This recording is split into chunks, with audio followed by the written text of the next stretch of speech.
अस्सलाम वालेकुम students, I hope आप सब ठीक होंगे। आज हम स्टार्ट करेंगे क्लास 12 केपी के book maths chapter 6 exercise 6.1 question number 1। बच्चों, चैप्टर नंबर 6 बहुत ज़्यादा इंपॉर्टेंट चैप्टर है आपकी बोर्ड पॉइंट ऑफ व्यू से भी। इसके अलावा आप लोगों के जो एंट्री टेस्ट होते हैं उसमें भी इस चैप्टर से काफ़ी पोर्शन आता है। ठीक है, तो आप लोगों ने बच्चों क्या करना है, इस चैप्टर को स्टार्ट करने से पहले आप लोगों ने चैप्टर 3 की काफ़ी अच्छी तरह से प्रैक्टिस कर लेनी है, क्योंकि वही कॉन्सेप्ट आप लोगों के पास इस चैप्टर में यूज़ होंगे। वही सेम फार्मूलाज यहाँ पे यूज़ होंगे। कुछ वो वाले फार्मूलाज है, कुछ न्यू फार्मूलाज है, मैं आपको साथ साथ बताती रहूँगी। ठीक है, इसके अलावा अगर तो आप लोगों ने चैप्टर 3 से पहले नहीं किया हुआ तो पहले चैप्टर 3 को कर लें, ताकि आप लोग इस चैप्टर को अच्छे से समझ सकें। ठीक है, तो कुछ रूल्स हैं। इस क्वेश्चन को स्टार्ट करने से पहले हम लोग उन रूल्स को समझ लेते हैं। सबसे पहले हम लोग पावर रूल की बात करते हैं। ठीक है, तो बच्चों मैं आपको बता दूं, ये वाला जो साइन आपको दिख रहा है ये है इंटीग्रल का साइन होता है। ठीक है, इंटीग्रल के साइन के साथ हम लोग ये डी ऑफ एक्स लाजमी लिखते हैं। अब ज़रूरी नहीं है एक्स ही होगा, जो वेरिएबल यहाँ पे होगा वो आप लोग लिखेंगे। फॉर एग्जाम्पल मेरे पास यहाँ पे टी क्यूब होता तो मैं डी टी लिखती यहाँ पे। ठीक है, तो अब मैं पावर रूल आपको बताने लगी हूँ। पावर रूल आप लोगों ने 3 चैप्टर में कैसे समझा था। फॉर एग्जाम्पल वहाँ पे हमारे पास था डेरिवेटिव। अगर मेरे पास होता था derivative of x raise to power n, तो हम लोग यहाँ पे यूज़ करते थे पावर रूल। पावर रूल क्या कहता था कि जो हमारे पास पावर होती थी वो कांस्टेंट बन जाती थी, सेम वेरिएबल यूज़ करते थे, सेम पावर यूज़ करते थे, लेकिन डेरिवेटिव लेने के बाद मेरे पास पावर में -1 आ जाता था। ठीक है, यहाँ तक ख़त्म नहीं होता था, आगे आता था derivative of inner function that is x. ठीक है, तो यहाँ पे चैप्टर 6 में जो हमारे पास पावर रूल है उसमें हमारे पास आ जाएगा इंटीग्रल। अगर फॉर एग्जांपल मेरे पास है integral of x raise to power n d x, तो वो मेरे पास किस चीज़ के इक्वल होगा, x raise to power n+1 divided by n+1 plus C. ये मैंने क्या किया बच्चों, चैप्टर 6 में जो हमारे पास इंटीग्रल होगा, डेरिवेटिव में हम लोग नेगेटिव साइन लगाते थे, -1 करते थे, इंटीग्रल में हम लोग +1 करेंगे। ठीक है, तो जो पावर में मेरे पास चीज़ आएगी उसी सेम चीज़ को मैंने डिनोमिनेटर में लिखना है। ठीक है, नोमिनेटर की पावर में जो मेरे पास चीज़ आएगी पावर रूल में, मैंने डिनोमिनेटर में वो सेम चीज़ लिखनी है। फॉर एग्जाम्पल मेरे पास होगा एक्स रेज टू पावर 9, तो वो मेरे पास किस चीज़ के इक्वल होगा, x raise to power 9+1 divided by 9+1। ठीक है, प्लस सी जो है वो हमारे पास इंटीग्रल ऑफ कांस्टेंट है, इसको हम लोग हर आंसर में लिख देते हैं, एंड पे प्लस कर देते हैं, ऐड कर देते हैं। ठीक है, ये तो था हमारे पास पावर रूल। इससे आगे चलते हैं, इससे आगे हमारे पास है सम रूल। तो उसमें अगर मेरे पास है integral of f of x plus g of x है। ठीक है, मैंने क्या बताया, इसके साथ कौन सा साइन आएगा, कौन क्या आएगा इसके साथ, डी ऑफ एक्स आएगा। ठीक है, तो वे मेरे पास किस चीज़ के इक्वल होगा, इंटीग्रल ऑफ, मैं इनको अलग-अलग से करके लिख सकती हूँ, integral of f of x d of x plus sorry d x, integral of g of x d x. ठीक है, फिर इनको मजीद सॉल्व करने के बाद एंड पे आप लोगों ने प्लस सी लिख देना। ठीक हो गया। उसी तरह से आप लोग प्लस की जगह नेगेटिव साइन में भी आप लोगों के पास यही चीज़ हो सकती है। ठीक है, इससे आगे चलते हैं। इससे आगे हमारे पास कौन सा रूल है, लॉगरिथमिक रूल है। ठीक है, लॉगरिथमिक रूल क्या कहता है कि अगर मेरे पास इंटीग्रल ऑफ 1/x है, ठीक है, तो वो मेरे पास किस चीज़ की इक्वल होगा। अच्छा, पहले चैप्टर 3 की बात कर लेते हैं। चैप्टर 3 में आप लोगों ने पढ़ा था ये कि derivative of natural log of x वो हमारे पास किस चीज़ के इक्वल होता है, 1 divided bye x dot derivative of inner function that is x. इस चीज़ के इक्वल होता था ना, ये पढ़ा था ना रूल। अब यहाँ पे देखें, इंटीग्रल ऑफ 1/x dx मेरे पास किस चीज़ के इक्वल होगा, natural log of x plus सी के इक्वल होगा। ठीक है, यहाँ मैं आपको सिंपल अल्फाज में ये कहूँ कि अगर जो चीज़ आप लोगों के पास डिनोमिनेटर में है उसका डेरिवेटिव अगर आप लोगों के पास नोमिनेटर में आएगा, इंटीग्रल का साइन आ रहा है, तो आप लोग उसको नेचुरल लॉग ऑफ डिनोमिनेटर वाली टर्म के इक्वल लिखते हुए प्लस सी लिख सकते हैं।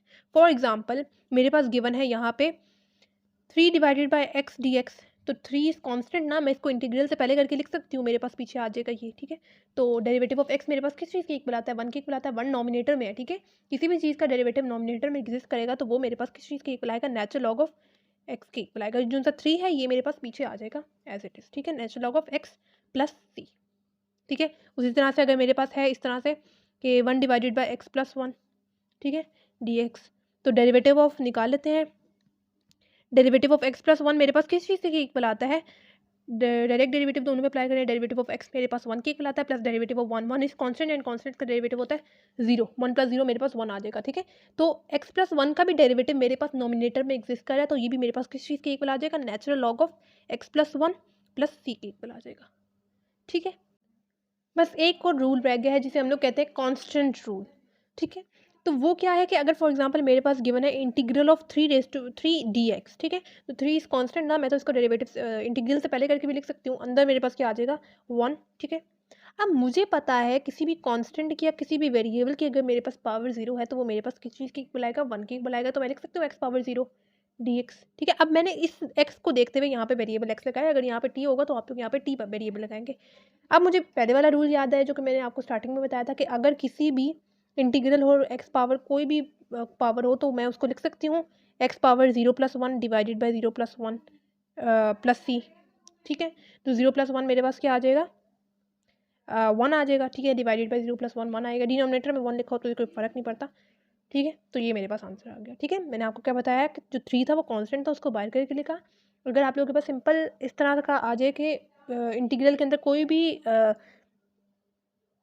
वेरिएबल ना हो तो मतलब कांस्टेंट के थ्रू आप लोग इसको बना सकते हैं, यानी x पावर 0, और फिर ये वाला पावर रूल यूज़ करते हुए इसको इस तरह से करके लिख सकते हैं, ठीक है।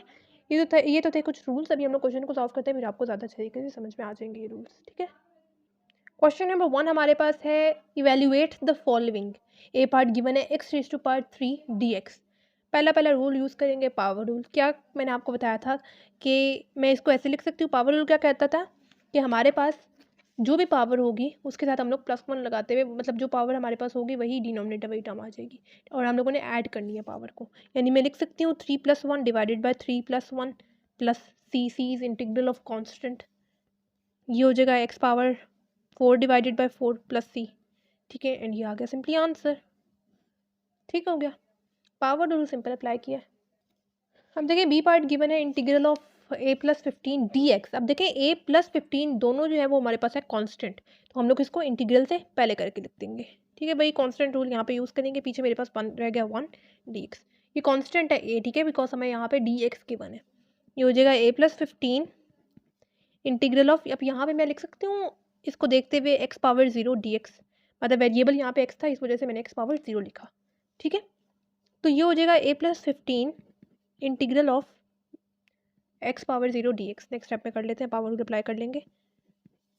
पावर रूल क्या कहता है कि मैं इसको ऐसे लिख सकती हूँ x power 0 + 1 divided by 0 + 1 dx। अभी जो ऊपर हम लोग पावर रूल यूज़ करते हुए आए हैं कि किसी भी इंटीग्रल हो, किसी भी वेरिएबल की पावर कोई भी हो, हम लोग उसको +1 नॉमिनेटर, मतलब नॉमिनेटर की पावर में और डिनोमिनेटर में भी वही सेम पावर को लिखते हुए प्लस सी लिखेंगे, dx मैंने क्यों लिख दिया, प्लस सी लिखेंगे, ठीक है। a+15 x पावर 0 + 1 क्या आ जाएगा, 1 डिवाइडेड बाई 0 + 1 1 प्लस सी आ जाएगा, ठीक है। ये हो जाएगा a+15 x पावर 1 हो या x हो जाए तो सेम बात है, प्लस सी, ठीक है। और ये आ गया हमारे पास आंसर, ठीक है। नीचे 1 लिखा हो तो उसे कोई फ़र्क नहीं पड़ता, ठीक है। ये हमारे पास फाइनल आंसर आ गया, ठीक है। होप सो आपको समझ में आ गया होगा। अब देखें सी पार्ट गिवन है integral of 1 divided by 5x dx। तो 1/5 इज कांस्टेंट ना, इसको तो मैं इंटीग्रल से पहले करके लिखूँ, इसका मसला ख़त्म हुआ मेरे पास, अंदर अब आ गया 1/x dx। तो अभी हम लोग पीछे रूल पढ़ के आए हैं कि जो टर्म हमारे पास डिनोमिनेटर में हो उसका डेरिवेटिव हमारे पास नोमिनेटर में आए, जैसे डेरिवेटिव ऑफ x मेरे पास 1 के इक्वल होता है, वो नोमिनेटर में आ गया, तो हम लोग इसको किस तरह से लिख सकते हैं, नेचुरल लॉग ऑफ x की फॉर्म में प्लस सी, ठीक है। तो ये हमारे पास आंसर आ गया सिंपली, ठीक है। 1/5 कांस्टेंट था, उसको बाई एक साइड पे किया, इंटीग्रल ऑफ 1/x dx, तो वो किस चीज़ के इक्वल होता है, natural log of x plus सी के इक्वल होगा, ठीक है। C is integral of constant, उसको लास्ट में लिखेंगे, ठीक है। मुझे जो डी पार्ट हमारे पास गिवन है integral of 3x² + 4x - 5 whole dx given है, मतलब अब आप लोग कर लेते जैसे तीनों पे इंटीग्रल अप्लाई कर दें, यानी इस तरह से integral of 3x² dx plus integral of 4x dx minus integral of 5 dx, इस तरह से करके लिखते हैं, ठीक है। अब जो कांस्टेंट टर्म है उनको तो पहली फुर्सत में डेरिवेटिव इंटीग्रल से पहले करके लिखते हैं, यानी integral of x³ x² dx plus 4 integral of x dx minus integral of 1 dx, ठीक है। अब आप लोग डायरेक्ट ही बेशक इसकी जगह x लिख दिया करें, क्योंकि मैंने आपको स्टार्टिंग में ही वो बता दिया हुआ है। 3 इंटीग्रल ऑफ x² dx मेरे पास किस चीज़ के इक्वल आएगा, मतलब पावर रूल यूज़ करेंगे, मतलब कि जो मेरे पास पावर है उसको उसमें आ जाएगा हमारे पास +1, ठीक है। उसी तरह से डिनोमिनेटर में भी हमारे पास सेम वही पावर यूज़ होगी, ठीक है। +4 उसी तरह से पावर यूज़ होकर, इसकी पहले पावर 1 है, इंटीग्रल के बाद +1 डिवाइडेड बाई +1, ठीक है। +1 + 1 -5, इसकी जगह डायरेक्ट x लिख दें, प्लस सी आ जाएगा, ठीक है। मतलब होल मेरे पास अब इसका सी आया। इसके साथ भी अब अलग से आप लोगों ने इसके साथ भी और इसके साथ सी नहीं लगाते रहना, एक ही दफ़ा एक ही आंसर में एक ही सी आएगा, ठीक है।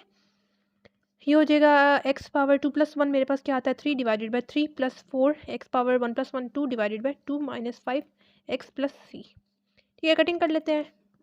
2 2 ज़ार 4, ये हो जाएगा x cube plus x square minus 5x plus c, 2x square minus 5x plus c and this is the final answer. ठीक है, अलग अलग से तीनों टर्म्स पे इंटीग्रल अप्लाई किया, पावर रूल यूज़ किया तीनों पे। ठीक है, और ये जो सा सी है वो आप लोगों ने तीनों के साथ अलग अलग अप्लाई नहीं करना, एक ही सी आएगा एक आंसर में।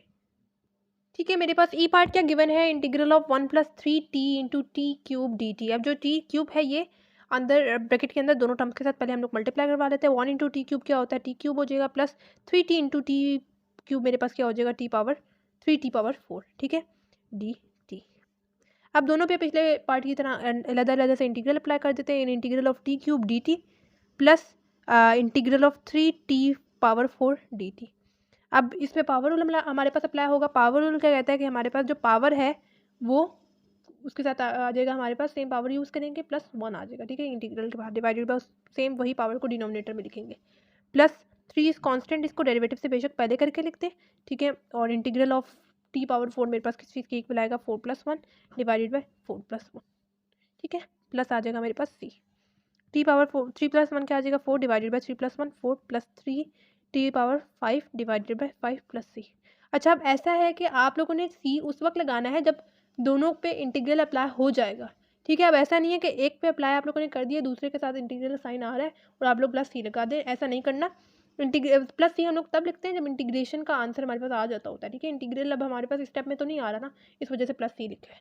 ठीक है, तो इस चीज़ का ध्यान रखना है, कटिंग नहीं होती। तो ये हमारे पास फाइनल आंसर आ गया। ठीक है, अच्छा जी, पार्ट एफ हमारे पास है integral of 1 divided bye x³ dx। ठीक है, तो ये मेरे पास किस चीज़ के इक्वल होगा। अब देखें यहाँ पे मेरे पास 1 डिवाइडेड बाय x³ आ रहा है, इसको अब आप लोग नेचुरल लॉग ऑफ x के इक्वल नहीं लिखेंगे क्योंकि डेरिवेटिव ऑफ x³ हमारे पास किस चीज़ के इक्वल होता है, पावर यहाँ पे अप्लाई होता है, जैसे 3x²। ठीक है, तो यहाँ पे हमारे पास देखें क्या अब इसके नॉमिनेटर में उसका डेरिवेटिव आ रहा है, नहीं आना ना, तो आप लोगों ने इसको नेचुरल लॉग ऑफ x नहीं लिखना। ठीक है, इस पे अब हम लोगों ने कुछ और तरीका अप्लाई करना है। अब क्या मैं इस x⁻3 डिनोमिनेटर में है नॉमिनेटर में लेके जा सकती हूँ, यानी मैं लिख सकती हूँ x⁻−3 dx। ठीक है, अब मैं यहाँ पे पावर रूल अप्लाई कर लेती हूँ सिंपली। ठीक है, मतलब मैं लिख रही हूँ -3 + 1 डिवाइडेड बाय -3 + 1, मतलब पावर रूल अप्लाई किया, इंटीग्रल के बाद +1 पावर में भी आ गया, डिनोमिनेटर में भी सेम वही वाली पावर वाली टर्म आ गई, प्लस c आ जाएगा। x⁻−3 + 1 मेरे पास क्या आ जाएगा -2 डिवाइडेड बाय -3 + 1 मेरे पास क्या आता है -2 आता है, प्लस c। तो अगेन थोड़ा सा और सॉल्व कर लेते हैं, इसको मैं ऐसे रख सकती हूँ -1 डिवाइडेड बाय 2x² + c, मतलब मेरे पास नॉमिनेटर में पावर नेगेटिव थी, जैसे मैं डिनोमिनेटर में लेके गई मेरे पास पावर पॉजिटिव हो गई और ये मेरे पास फाइनल आंसर आ गया। ठीक है, अच्छा बच्चों, जी पार्ट हमारे पास गिवन है इंटीग्रल ऑफ e⁵ dx। आप लोगों ने बच्चों चैप्टर 3 में पढ़ा था कि अगर हमारे पास डेरिवेटिव ऑफ e⁵x है तो वो हमारे पास किस चीज़ के इक्वल होता था, e⁵x dot derivative of power that is x। ठीक है, इसी चीज़ के इक्वल होता था, यानी अगर मैं इसको देख के चलूँ तो मेरे पास आएगा डेरिवेटिव ऑफ e⁵5x, मेरे पास e⁵5x के इक्वल आएगा dot derivative of power that is 5x। इस तरह करते थे, लेकिन इंटीग्रल में आप लोगों के पास कुछ इस तरह का सीन होगा कि अगर आप लोगों के पास इस तरह से आए कि इंटीग्रल ऑफ e⁵5x dx, तो वो हमारे पास किस चीज़ के इक्वल होगा, e⁵5x divided bye derivative of power that is 5x। मतलब जो हमारे पास पावर होगी वो हमारे सॉरी डेरिवेटिव जो हो गया हम लोग फर्दर लेते हैं वो हमारे पास डिनोमिनेटर में आ जाएगा। ठीक है, समझ में आ रही है ना बात। मतलब मेरे पास था e⁵5, वो मैंने नोमिनेटर में लिखा। इंटीग्रल में हमारे पास जो फर्दर आगे वाला जो डेरिवेटिव होता है उसको हम लोग डिनोमिनेटर में लिखते हैं, यानी डेरिवेटिव ऑफ 5x। ठीक है, प्लस आ जाएगा c। ठीक है, ये हो जाएगा e⁵5x डॉट डेरिवेटिव ऑफ 5 जो है वो कांस्टेंट है, डेरिवेटिव सिर्फ हम लोग वेरिएबल में अप्लाई करते हैं। डेरिवेटिव ऑफ x मेरे पास 1 की बुलाता है प्लस c, तो मेरे पास e⁵5x divided by 5 1 5 plus c final answer आ गया। ठीक है, होप सो आपको इस समझ में आ गया होगा। मैं आपको दोबारा से बता देती हूँ, डेरिवेटिव में हम लोग जो डेरिवेटिव लेते हैं वो उसी से आगे मल्टीप्लाई कर देते हैं, लेकिन इंटीग्रल में हम लोग मल्टीप्लाई नहीं करते, उसको हम लोग डिवाइड करते हैं। जो आगे फर्दर हम लोग लेते हैं ना डेरिवेटिव, उसको हम लोग आगे डिवाइड करते हैं। ठीक है, तो 5 जो था वो कांस्टेंट था, डेरिवेटिव से वेरिएबल पे अप्लाई करते हैं। डेरिवेटिव ऑफ x मेरे पास 1 के इक्वल आता है, तो 1 लिखते हैं, 5 × 1 5 हो गया। ठीक है, और ये हमारे पास आंसर आ गया जी पार्ट का। एच पार्ट है integral of 5 divided by 1 + x² dx। ठीक है, तो 5 जो है वो तो कांस्टेंट है, इसको मैं इंटीग्रल से पहले करके लिख रही हूँ। ठीक है। अब लॉगरिथमिक वाला रूल यहाँ पे नहीं यूज़ करना, क्योंकि 1+x² का डेरिवेटिव क्या होता है, 2x होता है, और अगर 2x मेरे पास नॉमिनेटर में होता फिर मैं इसको लिख सकती थी नेचुरल लॉग ऑफ 1+x², लेकिन ऐसा नहीं है, इस केस में 2x नॉमिनेटर में नहीं है मेरे पास। ठीक है। आप लोगों ने चैप्टर 3 में एक फॉर्मूला पढ़ा था कि derivative of tan inverse of x मेरे पास 1/1+x² के इक्वल होते हैं। तो क्या इसकी जगह मैं लिख सकती हूँ ये? ठीक है, मतलब मैं लिख रही हूँ tan inverse of x plus c. ठीक है, डेरिवेटिव जो है इंटीग्रल से कैंसिल आउट हो गया, मेरे पास tan inverse of x plus c answer आ गया। 5 जो था वो कांस्टेंट था, 7 ऐसे ही आया। ठीक है, इसीलिए मैंने आपको स्टार्ट में बोला था कि आप लोगों ने चैप्टर 3 को काफ़ी अच्छे से कर लेना इस चैप्टर को स्टार्ट करने से पहले। ठीक है, तो ये हमारे पास आंसर आ गया इसका। आई पार्ट गिवन है इंटीग्रल ऑफ t³ t/d। ठीक है, तो अब मैं क्या इसको ऐसे लिख सकती हूँ, t³ डॉट टी पावर, मुझे पता है स्क्वायर रूट की वैल्यू होती है 1/2, तो स्क्वायर रूट की जगह मैं 1/2 लिख रही हूँ। ठीक है, इंटू dt, मतलब ये इस तरह से होल dt आ जाएगा। अब देखें, हमें पता है कि बेसिस सेम हो जाती है तो पावर्स ऐड हो जाती हैं, यानी 3 + 1/2 मैं लिख सकती हूँ। ठीक है, dt ये आ जाएगा मेरे पास t, इसका ले लें एलसीएम, मेरे पास क्या आंसर आता है 3 2 ज़ार, मतलब इसके नीचे 1 है, एलसीएम का आसान तरीका क्या होता है, जो क्रॉस में वैल्यूज होती है उनको मल्टीप्लाई करें, जो नीचे वाली वैल्यूज है उनको मल्टीप्लाई करें। 3 2 ज़ार होता है 6 + 1 डिवाइडेड बाई 2 1 ज़ार 2, तो ये मेरे पास आता है 7/2, तो 7/2 आ गया dt। अब आप लोग यहाँ पे पावर रूल अप्लाई कर सकते हैं। पावर रूल क्या कहता है कि जो मेरे पास पावर है उसके साथ आ जाएगा मेरे पास +1 डिवाइडेड बाय, उसी तरह से सेम वही जो पावर है वो डिनोमिनेटर में हम लोग लिखेंगे, प्लस सी आ जाएगा मेरे पास।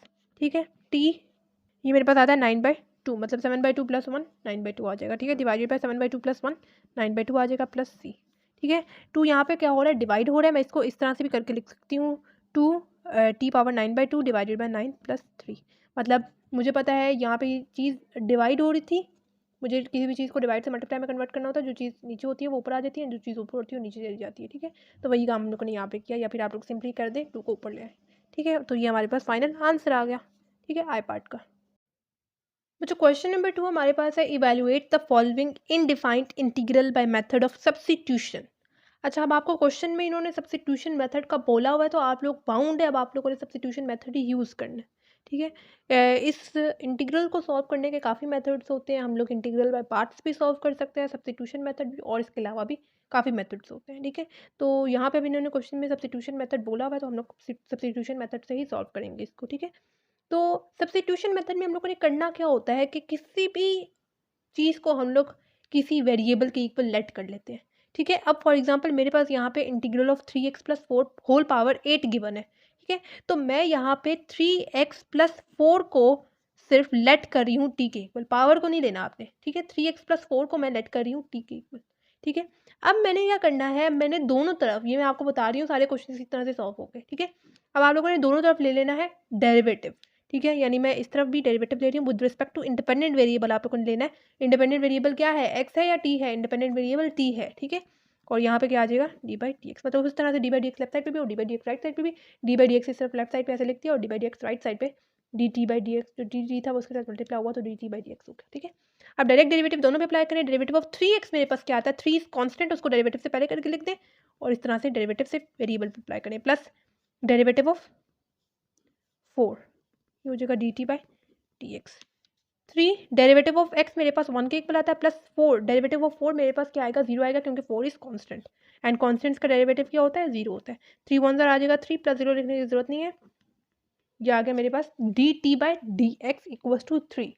ठीक है, तो मतलब मेरे पास अब यहाँ पे जो क्वेश्चन में यूज़ हो रहा है वो हो रहा है dx यूज़ हो रहा है, तो क्या मैं इस dx को लिख सकती हूँ इस तरह से, dx इक्वल्स टू dt/3, मतलब 3 यहाँ पे डिवाइड हो रहा था, मल्टीप्लाई हो रहा था, दूसरा क्या डिवाइड हो गया, मतलब मैंने dx की वैल्यू मैं बताना चाह रही थी कि dx की वैल्यू मेरे पास यहाँ पे क्या आई है, dt/3 आई है। तो मैं वापस से अब क्वेश्चन में बैक सब्स्टिट्यूट करूँगी ये वैल्यूज़। ठीक है, तो मतलब मैं यहाँ पे लिख रही हूँ इंटीग्रल ऑफ, सबसे पहले तो मैंने इसकी जगह क्या लिख देना है, क्या लिखना है, मैंने इसको किस चीज़ के इक्वल लेट किया था, टी के इक्वल लेट किया था। ठीक है, तो इसकी जगह तो मैंने पहले लिख दिया टी, और पावर मेरे पास क्या आ जाएगी 8। ठीक है, dx की मैंने अभी वैल्यू क्या निकाली है, dt/dx, तो मतलब dt/3 सॉरी। ठीक है, अब यहाँ पे आप लोग पावर रूल यूज़ कर लें। ठीक है, मतलब 3 जो है वो कांस्टेंट है, इसको बेशक आप लोग इंटीग्रल से पहले करके लिखें ताकि इसका तो मसला ख़त्म हो। ठीक है, integral of t⁻8 dt, power rule use करेंगे, मतलब जो मेरे पास पावर है उसमें मेरे पास +1 आ जाएगा, और डिनोमिनेटर में भी सेम वही पावर हम लोग यूज़ कर लेंगे, यानी 8 + 1 + 7 मेरे पास आ जाएगा c, जो कि इंटीग्रल ऑफ कांस्टेंट है। ये हो जाएगा 1/3 इंटू टी पावर 8+1 मेरे पास क्या आएगा 9/8+1 9+c हो जाएगा। अब एंड पे आप लोगों ने जो t की वैल्यू है, जो मेन वैल्यू है, वो वापस से पुट कर देनी है, ऐसे नहीं इसको छोड़ देना, ठीक है। ये हो जाएगा 1/3 इंटू टी की वैल्यू क्या थे 3x+4 होल पावर मेरे पास आ जाएगी 9/9+3। तो 3 इंटू 9 मेरे पास क्या हो जाएगा 27 हो जाएगा, ठीक है, प्लस सी 1 इंटू दिस मेरे पास 3x+4 होल पावर 9 आ जाएगी ना, /7+c, और ये आ गया मेरे पास फाइनल आंसर, ठीक है। ये क्वेश्चन इंपॉर्टेंट है, इस टाइप के आप लोगों के पास शॉर्ट में आ सकते हैं, ठीक है। क्या किया मैंने, सब्स्टिट्यूशन मेथड में हम लोग किसी भी चीज़ को किसी वेरिएबल के इक्वल लेट करते हैं। आप लोगों ने डेरिवेटिव लेना है लेफ्ट साइड पे भी और राइट साइड पे भी, ठीक है। लेफ्ट साइड पे मैंने अप्लाई किया डेरिवेटिव, मेरे पास उसका आंसर ये 3 आ रहा था। अब मैंने वापस से क्वेश्चन में देखा तो मेरे पास dx यूज़ हो रहा है, ठीक है। तो मैं dx की वैल्यू निकालने के लिए मैंने 3 को मूव करवाया, मैं ले गई राइट साइड पे डिवाइड की फॉर्म में आया क्योंकि यहाँ पे मल्टीप्लाई हो रहा था, ठीक है। डिवाइड की फॉर्म में आया dt/3 आ गया, मतलब मैं dx की जगह वापस से dt/3 लिख सकती हूँ, ठीक है। तो जो जब मैंने वापस से बैक सब्स्टिट्यूट की वैल्यूज़, तो मैंने इसकी जगह तो पहले t पुट किया, ठीक है, मतलब 3x+4 की जगह मैंने t पुट किया। 1/3 जो है वो कांस्टेंट था, उसको मैंने एक साइड पे पहले बाय करके लिख दिया, पावर यहाँ पे यूज़ किया, वापस से t की वैल्यू पुट कर देनी है, ठीक है। और 3 इंटू 9 मेरे पास 27 आ गया प्लस c, और ये फाइनल आंसर आ गया, ठीक है। अच्छा जी, बी पार्ट हमारे पास है integral of 3x² into x³ -4 dx, ठीक है। तो इसमें भी हमें सब्स्टिट्यूशन मेथड के थ्रू ही करना है। अब अच्छा, अब आप लोग को पता कैसे लगेगा कि किसको हमने सब्स्टिट्यूट करना है, ठीक है। कॉमन सवाल है, आप लोगों ने बच्चों क्या करना है, आप लोगों ने क्वेश्चन को ऑब्जर्व करना है, जिसका डेरिवेटिव आप लोगों के पास क्वेश्चन में मौजूद होगा उसका आप लोगों ने डेरिवेटिव लेना है, ठीक है। अब देखें, जैसे मेरे पास x³ -4 का डेरिवेटिव क्वेश्चन में मौजूद है, जो कि क्या है डेरिवेटिव ऑफ x³ -4 मेरे पास किस चीज़ के इक्वल आता है 3x² के इक्वल आता है, जो वो मेरे पास क्वेश्चन में मौजूद है, ठीक है। तो जिसका डेरिवेटिव आप लोगों के पास क्वेश्चन में मौजूद होता है, आप लोग उसको सब्स्टिट्यूट कीजिएगा, ठीक है। तो हम लोगों के पास यहाँ पे मैं लेट कर रही हूँ x³ -4 को t के इक्वल, ठीक है। तो उसी तरह से पिछले पार्ट की तरह हम लोगों ने डेरिवेटिव ले लेना है with respect to independent variable that is x, तो d/dx लेफ्ट साइड पे भी और d/dx राइट साइड पे भी, ठीक है। लेफ्ट साइड में मेरे पास हो जाएगा x³ -4, डायरेक्ट डेरिवेटिव अप्लाई करें, डेरिवेटिव ऑफ x³ मेरे पास किस चीज़ के इक्वल आता है, पावर यूज़ करेंगे, जो पावर है वो कांस्टेंट बन जाएगी, सेम वेरिएबल यूज़ करेंगे, सेम पावर यूज़ करेंगे, लेकिन डेरिवेटिव लेने के बाद मेरे पास पावर में 3 से एक नंबर कम आ जाएगा, यानी 3 - 1 क्या आ जाएगा 2 आ जाएगा। Dot derivative of inner function that is x, तो डेरिवेटिव ऑफ x मेरे पास 1 के इक्वल आएगा, 1 जब इसके साथ मल्टीप्लाई होगा तो मेरे पास सेम यही चीज़ आ जाएगी, minus derivative of 4 is constant and constants का डेरिवेटिव होता है 0 dt/dx, ठीक है। ये हो जाएगा 3x² -0 लिखने की जरूरत नहीं है, dt/dx, ठीक है। अब ऐसा करें कि इस dx को उस तरफ मूव करवा दें, ठीक है, इस तरह से। अब क्या मैं क्वेश्चन को अब क्वेश्चन पे नोट करूँ तो 3x² एंड dx मेरे पास क्वेश्चन में मौजूद है, तो उसकी जगह क्या मैं dt लिख सकती हूँ, या फिर आप लोग पिछली तरह ही इसको इस तरह से लिख दें dx/dt / 3x² और फिर वहाँ पे वापस से dx की जगह पुट करके इस 3x² और इस 3x² को कैंसिल आउट कर लीजिएगा, ठीक है। दोनों तरह से सही है, दोनों तरीका आपको पता होना चाहिए, ठीक है। 3x² dx की जगह मैं यहाँ पे डायरेक्टली dt लिख सकती हूँ, ठीक है, मतलब फिर मैं ये दोनों चीज़ें नहीं लिखूंगी, उसकी जगह डायरेक्टली मैं dt लिखूंगी, ठीक है। और दूसरा तरीका जिस तरह पिछली दफ़ा आप लोगों ने किया था कि 3x² यहाँ पे मल्टीप्लाई हो रहा है, दूसरी तरफ जाएगा तो डिवाइड हो जाएगा, ठीक है। और वापस से इसको पुट करें, dx की जगह पुट करें और फिर 3x² एंड 3x² को कैंसिल आउट कर लीजिएगा, इस तरह से भी ठीक है, ठीक है। तो मतलब मैं यहाँ पे लिख रही हूँ वापस से 3x² और इसकी जगह मैं क्या लिखूंगी, इसको मैंने किस चीज़ की इक्वल लेट किया था, ठीक है, इक्वल लेट किया था, तो मैं इसकी जगह t लिख रही हूँ एंड dx की जगह मैं क्या लिखूंगी dt/3x², ठीक है। ये मल्टीप्लाई फॉर्म में, ये डिवाइड फॉर्म में कैंसिल आउट हो गए, ठीक है। मेरे पास आ जाएगा इंटीग्रल ऑफ t dt, ठीक है। अब पावर रूल यूज़ कर लें, यहाँ पे इसकी t की पावर मेरे पास पहले से क्या है 1 है, मतलब 1 + 1 डिवाइडेड बाय वही सेम पावर मेरे पास डिनोमिनेटर में आ जाएगी प्लस c, ठीक है। तो ये मेरे पास क्या हो जाएगा t⁻2 डिवाइडेड बाय 2 + c। वापस से t की वैल्यू जो है वो आप लोगों ने पुट कर देनी है, ठीक है। t की वैल्यू क्या आती x³ -4 डिवाइडेड बाय 2, इसका आ जाएगा स्क्वायर, ये भी है, ठीक है, plus c and this the final answer, ठीक है। दोबारा से समझ लेते हैं हम लोगों ने इस क्वेश्चन में क्या किया। मैंने आपको क्या बताया बच्चों कि आप लोगों को कैसे पता चलेगा हम लोगों ने कौन सी वैल्यू तो यहाँ पे आप लोगों को कैसे पता चलेगा कि किस चीज़ को हम लोगों ने किस टर्म को हम लोगों ने सब्स्टिट्यूट करना है? तो मैंने आपको बताया कि जिस चीज़ का डेरिवेटिव आप लोगों के पास क्वेश्चन में होगा, आप लोग उस टर्म को सब्स्टिट्यूट कीजिएगा। जैसे देखिए x³ - 4 का डेरिवेटिव 3x² क्वेश्चन में मौजूद है, तो हम लोगों ने इसको सेलेक्ट करते हुए इसको सब्स्टिट्यूट किया। मतलब इसका डेरिवेटिव लिया तो मेरे पास ये 3x² dt/dx के इक्वल आ रहा है। तो आप लोग dx को उस तरफ मूव करवाते हुए आप लोग 3x² dx की जगह सिर्फ एक dt भी लिख सकते हैं, और आप लोग दूसरी तरह से पिछले पार्ट की तरह 3x² यहाँ पे मल्टीप्लाई हो रहा है, दूसरी जगह तो डिवाइड हो जाएगा। इस तरह करते हुए dx की जगह ये वैल्यू पुट करते हुए 3x² एंड 3x² को कैंसिल आउट भी कर सकते हैं, ठीक है। और इसकी जो वैल्यू है, इसकी जगह तो हम लोगों ने t लिखा और उसको उस पे पावर रूल अप्लाई करते हुए एंड पे t की वैल्यू बैक सब्स्टिट्यूट करते हुए आंसर हमारे पास ये फाइनल आ गया, ठीक है। सी पार्ट है, अब हम लोग किस टर्म को सब्स्टिट्यूट करेंगे? Integral of 3x² + 7 into x³ + 7x whole power 8 dx, ठीक है। तो इसमें भी आप लोगों ने देख लेना कि जिसका डेरिवेटिव आप लोगों के पास क्वेश्चन में मौजूद है उसको मतलब सब्स्टिट्यूट कर लें, ठीक है। देखिए अब x³ + 7x का डेरिवेटिव हमारे पास क्वेश्चन में मौजूद है, दैट इज 3x² + 7, ठीक है। तो मैं इसको सब्स्टिट्यूट करूँगी, तो मैं लेट कर रही हूँ x³ + 7x को सिर्फ पावर के साथ नहीं, सिर्फ बगैर पावर के आप लोगों ने इसको देखना है, ठीक है। क्योंकि अगर आप लोग पावर के साथ देखेंगे तो फिर तो ये नहीं ना बनेगी टर्म, मतलब सेम, ठीक है। हम लोग इस वजह से इसको सब्स्टिट्यूट कर रहे हैं सो दैट इसका डेरिवेटिव हमारे पास सेम यही चीज़ आ जाए और हम लोग फिर बिल्कुल बी पार्ट की तरह उसको कैंसिल आउट कर सकें, ठीक है। तो मैं इसको t के इक्वल लेट कर रही हूँ, डेरिवेटिव लेंगे लेफ्ट साइड पे भी और राइट साइड पे भी with respect to independent variable that is x, ठीक है। लेफ्ट साइड पे मेरे पास हो जाएगा x³ + 7x और राइट साइड पे मेरे पास क्या आ जाएगा, t आ जाएगा, ठीक है। डेरिवेटिव ऑफ x³ मेरे पास किस चीज़ के इक्वल आता है, 3x² के इक्वल आता है, plus derivative of 7x, 7 is constant as it is आ जाएगा, डेरिवेटिव से वेरिएबल पे अप्लाई करते हैं, डेरिवेटिव ऑफ x मेरे पास 1 के इक्वल आता है, plus is equal to dt/dx। ये हो जाएगा मेरे पास 3x² + 7 1 सा 7 इक्वल टू dt/dx, ठीक है। अब आप लोग बेशक इस dx को मूव करवा दें इधर, मतलब मैं इसको इस तरह से लिख रही हूँ dx is equal to dt/3x² + 7 इस तरह से करके लिख रही हूँ, ठीक है। अब जो मेरे पास क्वेश्चन में dx आ रहा है उसकी जगह मैं ये लिख सकती हूँ, मतलब 3x² dt divided by 3x² + 7, यानी मैं लिख रही हूँ इंटीग्रल ऑफ 3x² + 7, इसकी जगह मैं लिख रही हूँ t, क्योंकि मैंने इसको लेट कर लिया था ना t के इक्वल, और होल पावर आ जाएगी मेरे पास 8 इंटू डी एक्स की जगह मैं क्या लिखूँगी dt/3x² + 7, ठीक है। 3x² + 7 3x² + 7 कैंसिल आउट हो गए, मेरे पास क्या आ गया integral of t⁻8 dt, power rule apply करेंगे मतलब 8 + 1 डिवाइडेड बाई 8 + 1 प्लस c आ जाएगा, ठीक है। ये हो जाएगा 8 + 1 9 divided by 8 + 1 9 plus c, t की वैल्यू वापस से आप लोग पुट करेंगे यानी x³ + 7x, ठीक है, whole power 9 divided by 9 plus c and this is the final answer, ठीक हो गया। होप सो आपको ये क्वेश्चन समझ में आ गया होगा, ठीक है। डी पार्ट गिवन है integral of 3x² - 7 divided by x³ - 7x whole power 4 dx। इसमें भी हम लोगों ने सब्स्टिट्यूशन मेथड के थ्रू इसको सॉल्व करना है। अब किसको सब्स्टिट्यूट करेंगे, मैंने आपको बोला था कि जिसका डेरिवेटिव आप लोगों के पास क्वेश्चन में मौजूद होगा उसको सब्स्टिट्यूट करेंगे। अब देखें x³ - 7x का डेरिवेटिव क्या होता है, 3x² - 7 होता है, तो वो हमारे पास क्वेश्चन में मौजूद है, तो मैं इसको सब्स्टिट्यूट करूँगी, यानी लेट कर लेना हम लोगों ने x³ - 7x को किस चीज़ के इक्वल, t के इक्वल। अब उसी तरह से लेफ्ट साइड पे भी डेरिवेटिव अप्लाई करेंगे with respect to independent variable, and right side पे भी अप्लाई करेंगे। लेफ्ट साइड पे हो जाएगा x³ - 7x और राइट साइड में मैंने लिख दिया t, ठीक है। डायरेक्ट डेरिवेटिव अप्लाई करें, डेरिवेटिव ऑफ x³ मेरे पास किस चीज़ की इक्वल आता है, पावर रूल अप्लाई करेंगे, जो पावर है वो कांस्टेंट बन जाएगी, सेम वेरिएबल यूज़ करेंगे।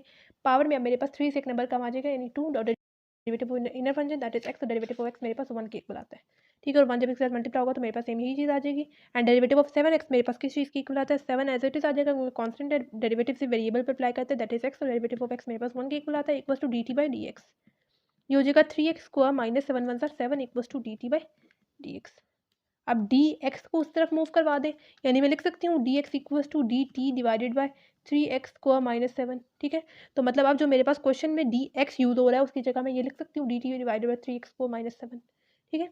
तो मतलब मैं लिख रही हूँ integral of 3x² - 7 divided by, इसकी जगह तो मैं t लिखूंगी और पावर मेरे पास क्या आ जाएगी 4 आ जाएगी, डॉट dt की जगह में dx की जगह मैं क्या लिखूंगी dt divided by 3x² - 7, 3x² - 7 3x² - 7 cancel out हो गए, मेरे पास क्या आ जाएगा integral of 1 divided bye t⁻4 dot dt।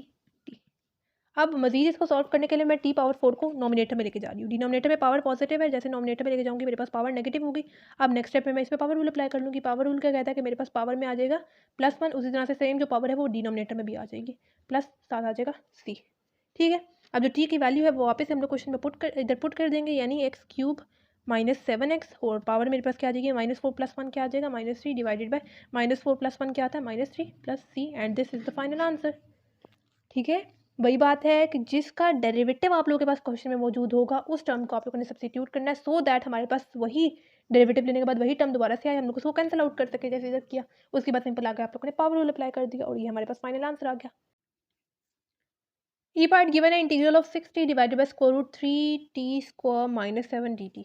तो इसमें भी हम लोगों ने देखना है कि जिसका डेरिवेटिव क्वेश्चन में मौजूद होगा हम लोग उसको डिफरेंशिएट कर उसको मतलब सब्स्टिट्यूट करेंगे। ठीक है, तो देखें 3t² - 7 का डेरिवेटिव क्या होता है 6t होता है जो कि क्वेश्चन में मौजूद है, तो मैं इसको सब्स्टिट्यूट करूँगी। ठीक है, तो मैं लेट कर रही हूँ 3t² - 7 को किसी चीज़ के इक्वल लेट करूँ, किसी भी वेरिएबल के इक्वल लेट कर ले, मैं एक्स के इक्वल इसको लेट कर रही हूँ।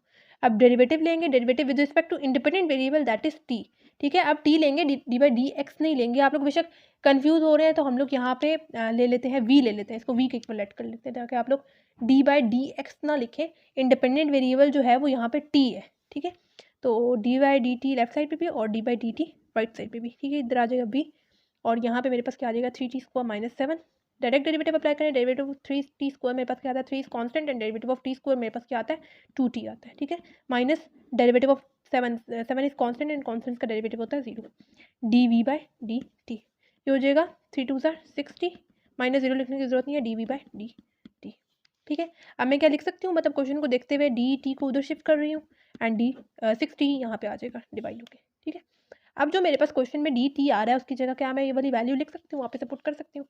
मतलब मैं लिख रही हूँ integral of 60 divided by square root, इसकी जगह मैं क्या लिखूंगी, इस पूरे की जगह इसकी जगह मैं वी लिखूंगी क्योंकि मैंने इसको वी के इक्विवेलेंट किया हुआ है ना। ठीक है, और यहाँ पे डी टी की जगह मैं क्या लिखूंगी d v by 60 60 cancel out हो गए।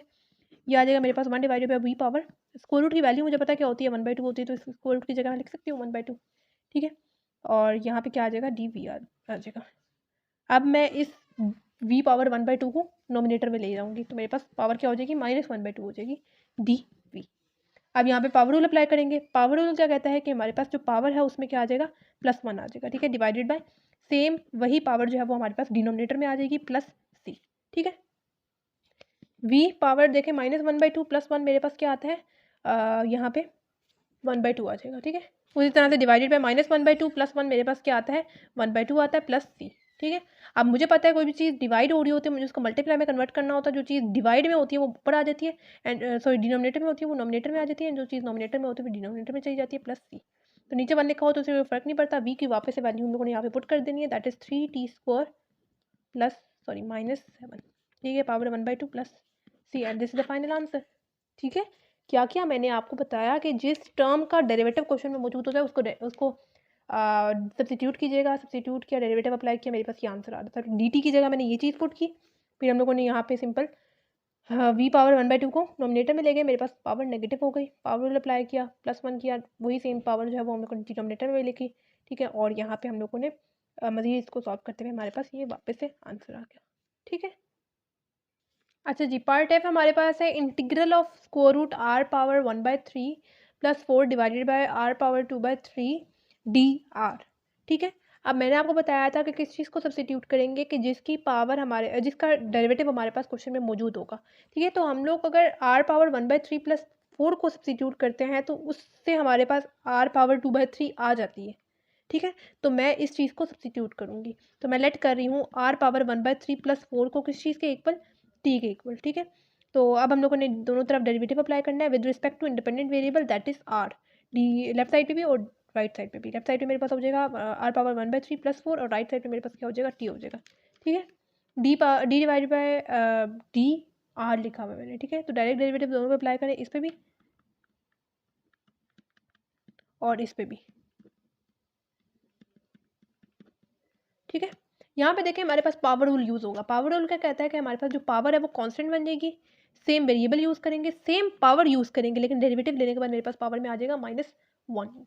ठीक है, यहाँ तक खत्म नहीं हुआ, dot derivative of inner function that is r. ठीक है, plus derivative of 4 is constant and constant का डेरिवेटिव होता है 0। ठीक है, है, ये हो जाएगा 1/3 r पावर 1/3 -1 मेरे पास क्या आता है -2/3 आता है, डेरिवेटिव ऑफ r मेरे पास 1 के इक्वल आएगा, प्लस 0 लिखने की जरूरत नहीं है, dt/dr। ये हो जाएगा 1/3। अब मैं क्या इस r को r की पावर -2/3 को मैं नीचे लेके जा सकती हूँ, ऊपर पावर नेगेटिव थी, जैसे मैं डिनोमिनेटर में लेके गई मेरे पास पावर पॉजिटिव हो गई, इंटू 1 मेरे पास यही सेम चीज़ आ जाएगी, ठीक है, इक्वल्स टू dt/dr, ठीक है। dr यहाँ पे हो रहा है डिवाइड, दूसरी तरफ जाएगा तो क्या हो जाएगा मल्टीप्लाई हो जाएगा, और इस 3r पावर 2/3 को आप लोग यहाँ पे डिवाइड हो रहा है, उस तरफ जाएगा तो क्या हो जाएगा मल्टीप्लाई हो जाएगा, इस तरह से करके लिखते हैं, ठीक है। अब ये जो सा क्वेश्चन में मेरे पास डी आर यूज़ हो रहा है उसकी जगह मैं ये लिख सकती हूँ, ठीक है। मतलब मैं लिख रही हूँ square root integral of square root r power 1/3 + 4 की जगह मैं क्या लिखूंगी, टी लिखूंगी, मैंने उसको लेट कर लिया था ना, डिवाइडेड बाय नीचे गया था हमारे पास r power 2/3 dot D R की जगह मैं क्या यूज़ करूँगी 3 पावर r 2/3 dt। ये वाला r पावर 2/3, ये वाला r पावर 2/3 कैंसिल आउट हो गई, जो सा 3 है इसको इंटीग्रल से पहले करके लिख रही हूँ, स्क्वायर रूट की जगह पे पावर 1/2 लगा रही हूँ dt। ये हो जाएगा मेरे पास 3। अब यहाँ पे वही उसी तरह से हम लोग करेंगे कि पावर रूल यूज़ करेंगे, यानी पावर में मेरे पास +1 आ जाएगा, डिवाइडेड बाई 1 + 1 1/2 + 1 आ जाएगा, प्लस c। ये हो जाएगा 3 पावर t पावर 1/2 + 1 मेरे पास क्या आता है 3/2 आता है, डिवाइडेड बाई यहाँ पे भी आ जाएगा 3/2 + c। t की वैल्यू वापस से पुट कर देते, t की वैल्यू क्या हम लोगों ने पीछे लिखी थी r पावर 1/2 या 3 है, ठीक है, +4, ठीक है, डिवाइडेड बाय पावर क्या आ जाएगी 3/2 आ जाएगी, और यहाँ पे मुझे पता है कोई भी चीज़ डिवाइड हो रही होती है उसको मल्टीप्लाई में कन्वर्ट करना होता है, जो चीज़ नीचे होती है वो ऊपर आ जाती है, जो चीज़ ऊपर होती है वो नीचे चली जाती है, ऐसे करके 3 2 6 divided by 3 into r power 1/3 + 4 power 3/2 + c, ठीक है। कटिंग कर लें, 6 डिवाइडेड बाई 3 मेरे पास क्या आता है 2 into r power 1/3 + 4 power 3/2 + c, and this is the final answer, ठीक है। अच्छा, यहाँ पे जी पार्ट हमारे पास है integral of x + 3x square divided by square root x dx। आपको मैं बच्चों आसान तरीका बताऊँ, आप लोग यहाँ पे डिनोमिनेटर को स्प्लिट करके लिखते हैं, यानी मैं इसको ऐसे लिख रही हूँ x divided by square root x + 3x square divided by square root x लिख सकती हूँ ना मैं, और इधर आ जाएगा dx, ठीक है। अब आप लोग इसको सॉल्व कर लें और इनको सॉल्व कर लें, मतलब आप लोग अलग से दोनों पे इंटीग्रल अप्लाई कर दें, integral of x divided by square root x dx हो जाएगा, plus integral of 3x square divided by square root x dx हो जाएगा, ठीक है। इस पे सब्स्टिट्यूशन मेथड अप्लाई नहीं हो सकता ना, क्योंकि देखिए यहाँ पे हमारे पास जो है वो जैसे मैंने आपको बताया था कि सब्स्टिट्यूशन मेथड हम लोग कब यूज़ करते हैं, जब उसका डेरिवेटिव हमारे पास क्वेश्चन में मौजूद हो, हम लोग उसको सब्स्टिट्यूट करते हैं, तब आसानी से हो जाता है। लेकिन यहाँ पे कोई आसान तरीका नज़र नहीं आ रहा, तो हम लोग इसको इस तरह से सॉल्व करें, ठीक है। मतलब मैंने डिनोमिनेटर को स्प्लिट करके लिखा, मैं इसको इस तरह से लिख सकती हूँ एक्स, और इसकी पावर में लिख सकती हूँ 1/2 dx, और इस तरह से इसको भी मैं लिख सकती हूँ 3 जो था कॉन्स्टेंट था बाय पहले लिख दिया, एक्स को डिवाइडेड बाय इसको भी 1 पावर एक्स पावर 1/2 की फॉर्म में लिख रही हूँ, ठीक है। ये हो जाएगा एक्स पावर 1 है, नॉमिनेटर में इस एक्स पावर 1/2 को ले आऊँगी तो क्या हो जाएगा एक्स पावर -1/2 dx प्लस 3, इसको भी मैं x power 2 dot x power -1/2 की फॉर्म में लिख रही हूँ, डिनोमिनेटर में पॉजिटिव था, नॉमिनेटर में आया नेगेटिव हो गया, ठीक है। अब हमें पता है बेसिस सेम है, पावर्स क्या हो जाएंगी ऐड हो जाएंगी, हो जाएगा मेरे पास 1 -1/2 dx हो जाएगा प्लस 3, उसी तरह से x पावर 2 प्लस नहीं -1/2 हो जाएगा। देखिए बेसिस सेम थी ना, एक दफ़ा करके x लिख दिया, पावर्स मेरे पास ऐड हो गई, 1 - 1/2 मेरे पास क्या आ जाएगा यहाँ पे 2 - 1 मेरे पास 1/2 आ जाएगा dx, मतलब ऐसे मैंने एलसीएम लिया, 1 - 1/2 इसके नीचे 1 है, जो क्रॉस में वैल्यूज है उनको मल्टीप्लाई करें, जो नीचे वाली वैल्यूज है उनको मल्टीप्लाई करें, 2 × 1 1 2 आ जाएगा, -1 डिवाइडेड बाय 2 आ जाएगा, तो ये मेरे पास 1/2 आ गया, ठीक है। उसी तरह से प्लस 3 एक्स पावर 2 - 1/2 मेरे पास यहाँ पे क्या आता है 3/2 आ जाएगा, ठीक है dx। अब यहाँ पे आप लोग मतलब इंटीग्रल है, पावर रूल अप्लाई कर दें, यानी 1/2 + 1 आ जाएगा, ठीक है। और इसी तरह से 3 एक्स पावर 3/2 + 1 आ जाएगा, ठीक है, प्लस c जो है वो इंटीग्रल ऑफ कांस्टेंट आ गया। ये हो जाएगा मेरे पास 3/2 plus 3 x power 3/2 + 1 5/2 plus c, और ये आ गया हमारे पास फाइनल आंसर, ठीक है। अच्छा जी, एच पार्ट है integral of x + 1 divided by x square plus 2x + 2 whole power square divided by dx, ठीक है।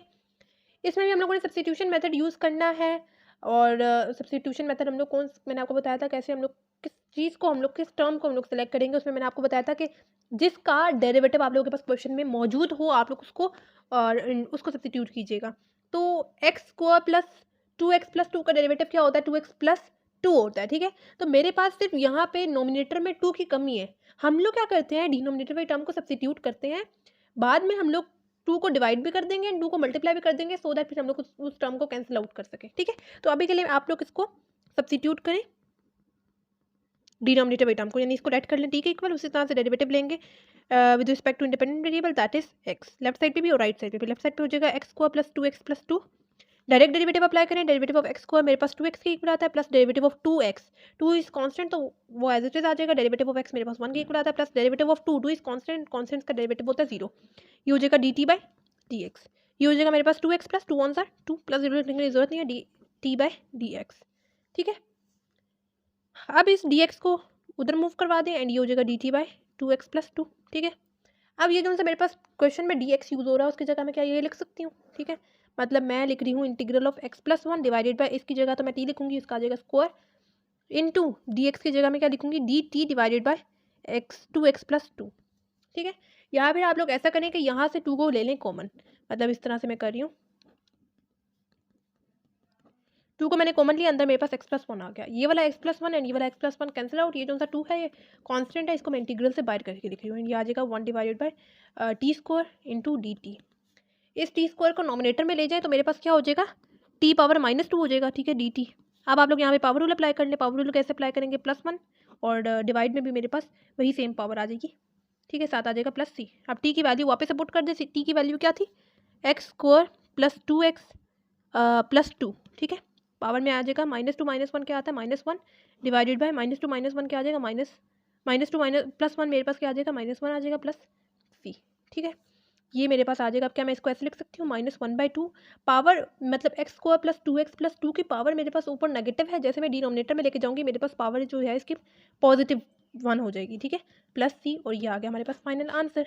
मतलब -1 जो है वो 2 के साथ मल्टीप्लाई हुआ तो -2 आ गया, नेगेटिव साइन को मैंने यहाँ पे करके लिख दिया। पावर जो थी ऊपर नेगेटिव थी, जैसे मैं डिनोमिनेटर में लेके गई मेरे पास पावर पॉजिटिव होगी प्लस सी, और ये आ गया हमारे पास फाइनल आंसर। ठीक है, आई होप आपको सब्स्टिट्यूशन मेथड सही से समझ में आ गया होगा। अगर कोई भी कन्फ्यूजन हो या कोई क्वेश्चन समझ में ना आ रहा हो तो आप लोग मुझसे कमेंट बॉक्स में पूछ सकते हैं। बाकी आप लोगों ने मुझे ये भी बताना है कि आपको मेरी वीडियोस कैसी लग रही हैं, कि ये हेल्पफुल हैं या नहीं है, और आपने मेरे चैनल को सब्सक्राइब भी करना है ताकि मेरी सारी वीडियोस आपकी तक टाइमली पहुंच जाए, और अपने फ्रेंड्स वगैरह के साथ भी शेयर करें ताकि उनका भी फ़ायदा हो जाए। मिलते हैं नेक्स्ट वीडियो में, दुआ में याद रखें, तब तक के लिए अल्लाह हाफिज़।